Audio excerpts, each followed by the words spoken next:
নমস্কার দর্শকবৃন্দ, জয় মা কালী বেঙ্গলি চ্যানেলে আপনাদের স্বাগত জানাচ্ছি। আজকের এই ভিডিওতে আমরা আলোচনা করব তন্ত্রশাস্ত্র ও জ্যোতিষশাস্ত্রের দৃষ্টিতে লক্ষ্মী পুজোর কী গুরুত্বপূর্ণ নিয়ম রয়েছে, কোন কাজ করলে মা লক্ষ্মীর কৃপা লাভ করা যায় আর কোন কাজ করলে সেই কৃপা থেকে বঞ্চিত হতে হয়, সেই বিষয়ে আজকের বিস্তারিত আলোচনা।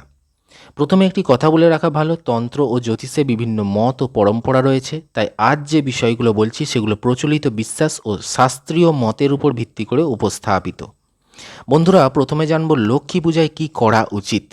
প্রথমত, ঘর পরিষ্কার পরিচ্ছন্ন রাখা অত্যন্ত জরুরি। শাস্ত্রে বলা হয়েছে মা লক্ষ্মী সুচিতা ও পরিচ্ছন্নতা ভালোবাসেন, তাই পুজোর আগে বাড়ি, বিশেষ করে পূজার স্থান ভালোভাবে পরিষ্কার করুন। দ্বিতীয়ত, পূজার সময় পরিষ্কার ও ধোয়া পোশাক পরিধান করুন। সাদা, হলুদ, গোলাপি বা লাল রঙের পোশাককে শুভ বলে মনে করা হয়। তৃতীয়ত, প্রদীপ জ্বালানো অত্যন্ত গুরুত্বপূর্ণ। ঘিয়ের প্রদীপ বা তেলের প্রদীপ জ্বালালে শুভ ফল পাওয়া যায় বলে বিশ্বাস করা হয়। পুজোর সময় প্রদীপ যেন নিভে না যায় সেই দিকেও খেয়াল রাখতে হবে। চতুর্থত, পদ্ম ফুল থাকলে তা দিয়ে পুজো করা সবচেয়ে শুভ বলে ধরা হয়। পদ্ম না পেলে অন্য সুগন্ধি ফুল দিয়েও পুজো করা যেতে পারে। পঞ্চমত, শ্রীযন্ত্র বা লক্ষ্মী যন্ত্র থাকলে শুদ্ধভাবে প্রতিষ্ঠা করে পুজো করলে শুভ ফল বৃদ্ধি পায় বলে তান্ত্রিক মত। ষষ্ঠত, লক্ষ্মীর মন্ত্র জপ করুন, যেমন ওং শ্রীং মহালক্ষ্মী নামা।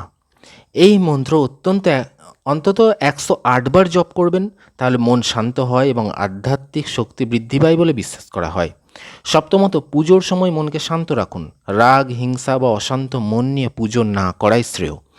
অষ্টমত, পুজো শেষে পরিবারের সকল সদস্যের মধ্যে প্রসাদ বিতরণ করুন এবং সম্ভব হলে দরিদ্র বা অভাবী মানুষকে দান করুন। জ্যোতিষমতে দান পুণ্য লক্ষ্মীর কৃপালাভের অন্যতম উপায়। এবার বন্ধুরা জানব লক্ষ্মী পুজোয় কী করা উচিত নয়। প্রথমত, পুজোর দিন অযথা ঝগড়া বিবাদ বা এসব করবেন না। বিশ্বাস করা হয় অশান্ত পরিবেশে লক্ষ্মী বিরাজ করেন না। দ্বিতীয়ত, পুজোর স্থান নোংরা রাখা উচিত নয়। ধুলো, আবর্জনা বা অগোছালো পরিবেশ পুজোর পবিত্রতা নষ্ট করে। তৃতীয়ত, পূজার সময় মিথ্যা কথা বলা, কাউকে অপমান করা বা অশালীন ভাষা ব্যবহার করা থেকে বিরত থাকবেন। চতুর্থত, পুজোর প্রদীপে ফুঁ দিয়ে আগুন নেভানো উচিত নয়। প্রদীপ নিভে গেলে বা প্রয়োজনে সেটা সসম্মানে নিভিয়ে দিন, ঠিক আছে? নিজে থেকে নিভে গেলে ঠিক আছে। আর পঞ্চমত হচ্ছে, পুজোর সময় মোবাইল ফোনে অপ্রয়োজনীয় কথা বলা বা মনোযোগ অন্যদিকে সরিয়ে নেওয়া উচিত নয়। ষষ্ঠত, পুজোর ভোগ আগে নিজে খেয়ে নেওয়া উচিত নয়। প্রথমে দেবীকে নিবেদন করুন, তারপর প্রসাদ হিসেবে গ্রহণ করবেন। সপ্তমত, অনেকের বিশ্বাস সূর্যাস্তের পর অকারণে ঝাঁট দেওয়া বা ঘরের অর্থ ছড়িয়ে ছিটিয়ে রাখা শুভ নয়, তবে এটি মূলত লোকবিশ্বাস, সব শাস্ত্রে এরকম উল্লেখ নেই।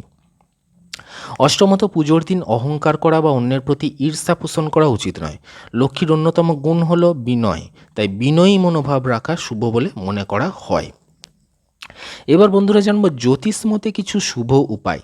জ্যোতিষশাস্ত্রে বলা হয় শুক্রবার মা লক্ষ্মীর উপাসনার জন্য অত্যন্ত শুভ দিন। এই দিনে সাদা মিষ্টি, ক্ষীর বা নারকেলের নাড়ু নিবেদন করলে শুভ ফল পাওয়া যায় বলে বিশ্বাস করা হয়। রূপার একটি মুদ্রা পুজোয় রেখে পরে তা অর্থ রাখা স্থানে সংরক্ষণ করলে আর্থিক স্থিতিশীলতার প্রতীক হিসেবে ধরা হয়। বাড়ির উত্তর বা উত্তর পূর্ব দিক পরিষ্কার ও আলোকিত রাখা শুভ বলে বাস্তুশাস্ত্র ও জ্যোতিষে উল্লেখ রয়েছে। এবার তন্ত্রমতে বিশেষ কিছু সতর্কতা জানব। তন্ত্রশাস্ত্রে বলা হয়েছে গুরু দীক্ষা ছাড়া কোনো গোপন বা জটিল তান্ত্রিক সাধনা করা উচিত নয়। ইন্টারনেটে দেখে কোনো বিশেষ তান্ত্রিক ক্রিয়া, যন্ত্র সাধনা বা বীজমন্ত্রের কঠিন অনুশীলন শুরু করা ঠিক নয়।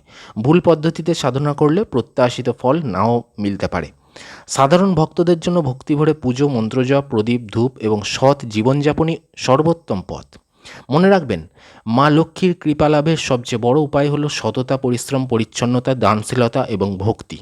শুধুমাত্র বাহ্যিক আচার নয়, অন্তরের পবিত্রতাও সমান গুরুত্বপূর্ণ। আজকের আলোচনায় আমরা জানলাম তন্ত্র ও জ্যোতিষমতে লক্ষ্মী পূজায় কী করা উচিত এবং কী করা উচিত নয়, তবে এগুলির অনেকটাই বিভিন্ন শাস্ত্রীয় ব্যাখ্যা ও আঞ্চলিক পরম্পরার উপর নির্ভরশীল। তাই নিজের পারিবারিক রীতি ও যোগ্য আচার বা গুরুর পরামর্শকে সর্বদা গুরুত্ব দেবেন। ভিডিওটি ভালো লাগলে অবশ্যই লাইক করবেন, চ্যানেলটা সাবস্ক্রাইব করে রাখুন এবং বন্ধুদের সঙ্গে শেয়ার করবেন। ধন্যবাদ।